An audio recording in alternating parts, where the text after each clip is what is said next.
Hey guys, I'm back with another video. Today, I wanted to discuss eggs, bacon, cheese, milk. Hey Kevin? Yeah, man, what's up? Listen, I really appreciate you helping out with this, but, is this the right script? Yeah, I believe so. Well, it kind of seems different from what we made earlier. What? Let me see that. Oh, whoops. Kevin, what's whoops? Oh, I might have switched them with my grocery list. Well, okay, that explains the dairy products, but, where'd you put the actual script in? Oh, wait, now I remember. Okay, where is it? It's on top of that bookshelf. The 13-foot tall bookshelf? Yeah. Kevin, why did you put it on top of a 13-foot tall bookshelf? Well, I wanted to make sure they would be safe. Okay, well, no problem. I guess I can just go ahead and get a Kevin, what are you doing? Don't worry, I got it. Wait, Kevin, wait, the bookshelf's gotta come down. Wait. Are you okay, Kevin? Yeah, I think I'm good. Well, at least now we actually have the script, so we can get on with the show. Sorry about that, guys, but now that we finally got that bookshelf back up and possibly pulled a muscle in the process, I can actually get to today's video. Today I want to continue the Gamer Translator series, but it's going to be a little bit different than my usual one. See, I've noticed that a lot of people, or at least in my experience, will try out video games for the first time, and if they haven't been doing it since they were really little, they have a really hard time with it. And they end up coming to the conclusion either it's too complicated, they're not smart enough, or they're too old. And in my experience, none of these are usually the case, which is a bummer for a couple reasons. The first of which, I've seen a few people who I know would love certain video games if they could just get over the learning curve, because I know the kind of things they're interested in, and the game is essentially composed of that. And the only thing stopping them from enjoying it is the fact that they're so focused on trying to figure out the controls, understandably so. The other thing is that a lot of parents will try it out, which I encourage because not only will it help you understand your child's likes and dislikes and interests, but on top of that, it can be something to bond over if you find that you actually do like video games. But again, some parents will just come to that hurdle and become too frustrated, understandably so, because they're not very familiar with how the video game works. And again, they will come to the conclusion, or at least in my experience, that maybe it's too complicated, they're too old, it's too confusing, so on and so forth. And honestly, I can understand as to how that comes about. A lot of us, even the gamers, have experienced that in things that are not gaming related, but it's not the case, or at least not always the case. In most instances, again, in my personal experience, please don't take this as scientific fact, it seems to be that their brain, it needs an adjustment period. But if people don't understand that going into video games, they're just going to become completely frustrated. Again, understandably so. If you're one of those people, I want you to think about something. Think about one thing that you frequently do, whether you like to do it or not, that most people around you do not do. Whether it's mopping, basketball playing, whatever the case may be. Now, if it's mopping, chances are you know what the solution is, what the ratio to water to the solution is, if that's the kind of mop you use. You know what process is the best to most efficiently mop the entire floor.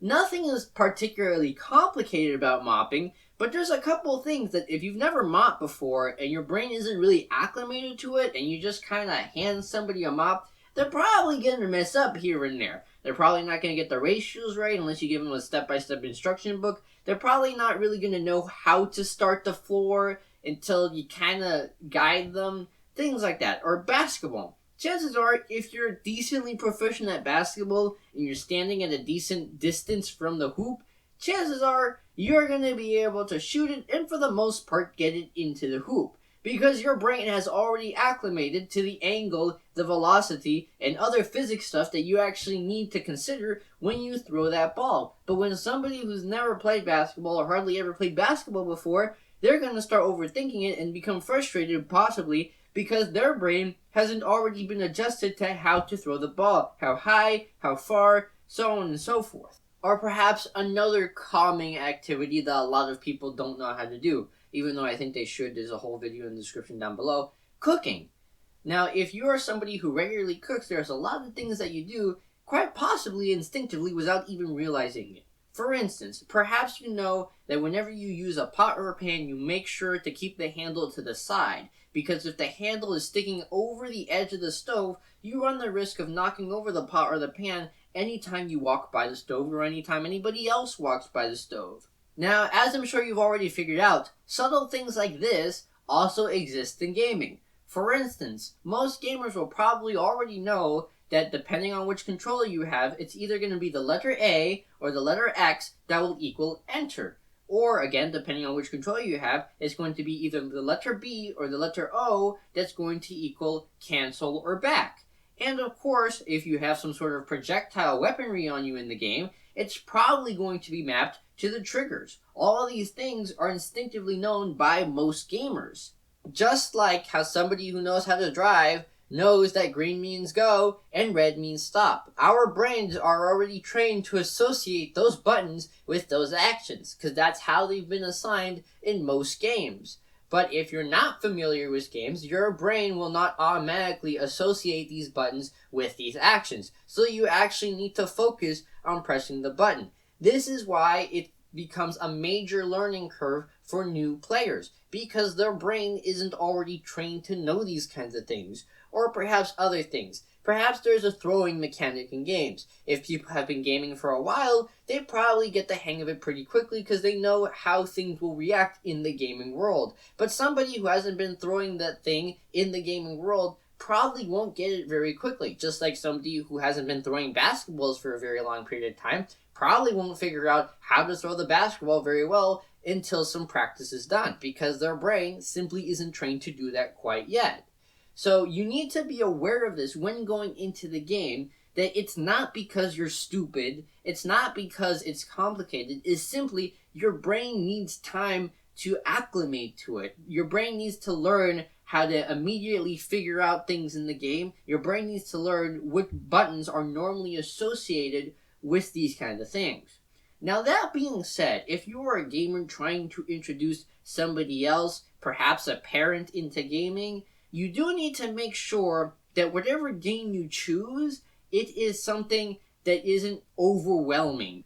They need to establish a basic understanding of how general video games work before too much is thrown at them. So don't start them off with something like Dark Souls. If you don't know what that is, it is a game famous for being unbelievably difficult.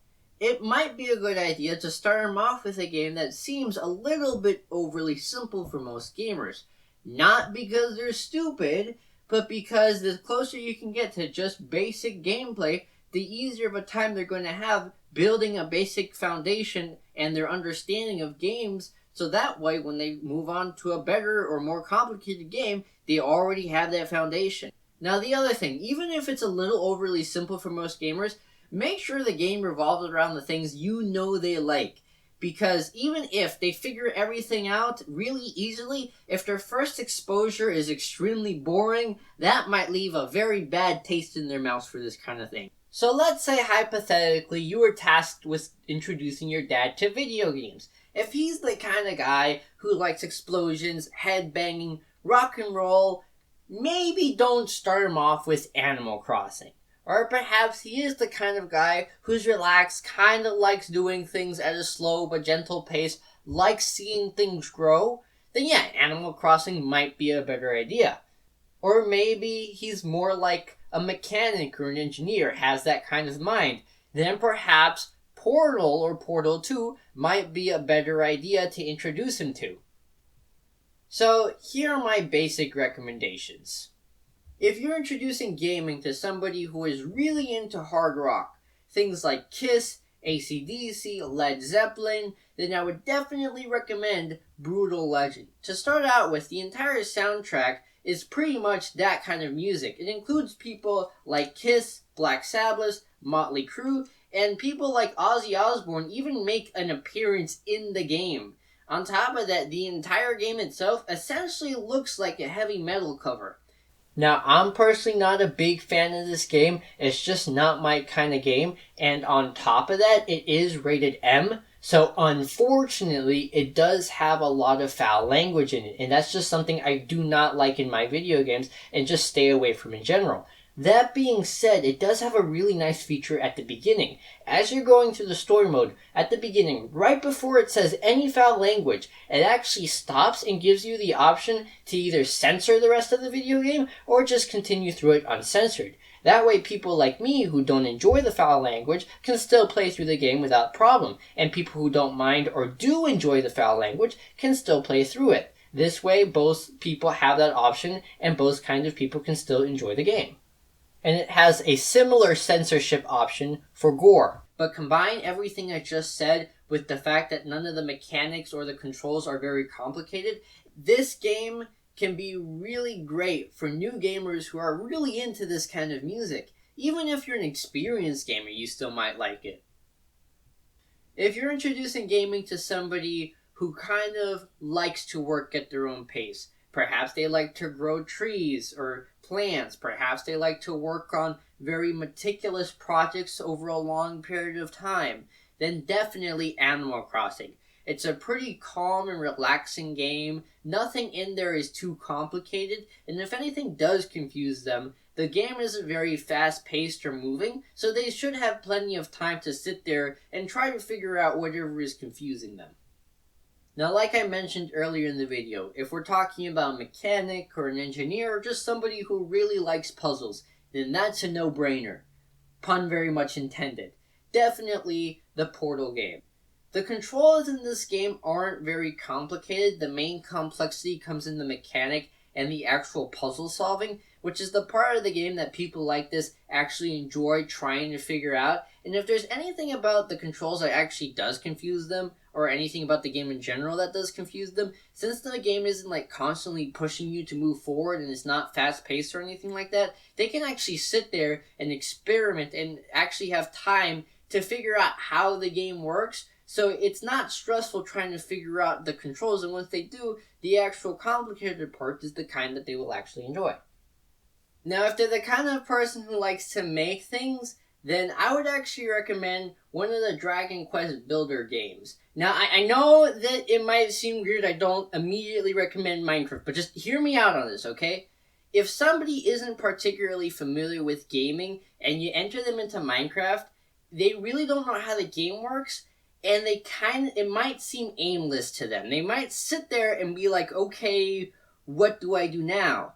And if they have that kind of reaction, they might easily get bored because they're not entirely sure what they're supposed to do, and they might just kind of sit there. As opposed to Dragon Quest, where they kind of start you out with a story mode, so they're able to actually follow objectives. And then when they're finished with it all, they're free to roam and build whatever they want, already having a basic understanding of how everything works. Now, I'm not saying that this is the necessary reaction somebody's going to have to Minecraft. A ton of people will jump in and actually start building immediately or start trying to figure it out. I'm just saying that that's kind of the reaction some people may have.